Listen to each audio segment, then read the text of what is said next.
Welcome back to the tragedy that is our Friday the 13th film franchise that we are nearing an end to.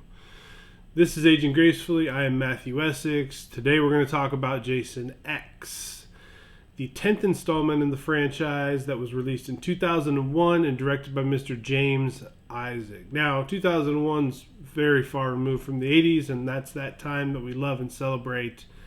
However, if we start a film franchise, we have to finish the film franchise. And we got to keep energy up because the last three installments have been really, really poor. And if you ask a lot of people, they're going to tell you the same thing about Jason X. However, I thought it was an entertaining, campy, goofy installment.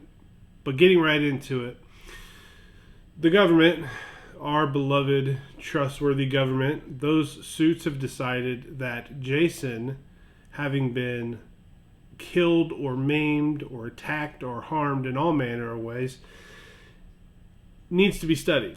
They want to find out what makes him tick and why he is the way that he is. So instead of executing or imprisoning him, they have decided that he is going to be their lab rat. Right off the bat, we meet Rowan, who's going to be our final girl. Now, she's there at the onset arguing with the government that, hey, you can't study this guy. He's a menace. He's bound to get loose and rinse, repeat. Sure enough, during her argument, that's exactly what happens. Jason gets cut loose somehow, kills everybody, all manner of military personnel, and it's just he and her left. Now, she's crafty, so she is able to lock him into a cryogenic chamber for the purpose of freezing him. Jason manages to penetrate it with his machete somehow and stabs her, and boom. They both freeze. Now, for me, the best sequence of this entire film has to be when they upgrade this android specifically to take Jason on.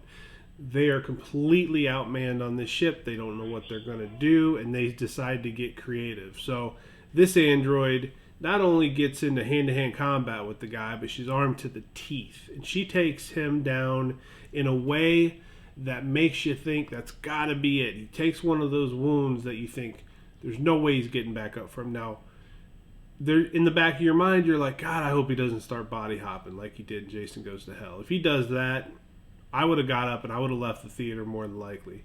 Not the case, though.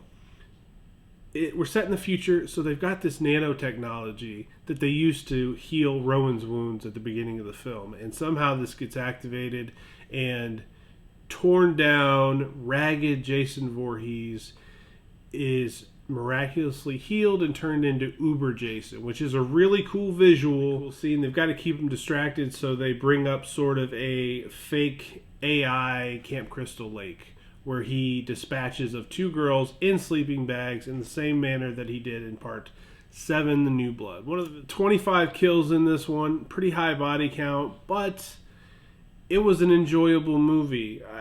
It's got one of those kills that everybody talks about. It's probably one of the better ones in the entire series, and that's when he takes the poor, unsuspecting blonde who's dissecting him. He grabs her and shoves her into a vat of liquid nitrogen and smashes her face to pieces like it's a big ice cube. Very inventive, very unique, very visual, really cool way to say goodbye to somebody. I'd give this movie I'd probably give it a 6 out of 10. I mean, it's probably closer to a 5 out of 10. It kind of ages gracefully. It's just goofy. It's worlds better than the 3 that we just got beforehand. But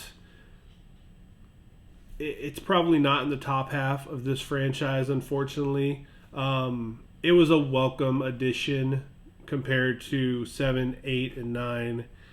Those things were train wrecks, and I was glad to move on from them. So we're kind of in the middle with Jason X. It's not too shabby, but there's better things to come, and we will get into that sooner rather than later. So that's it. That's all, and I will see you on the other side.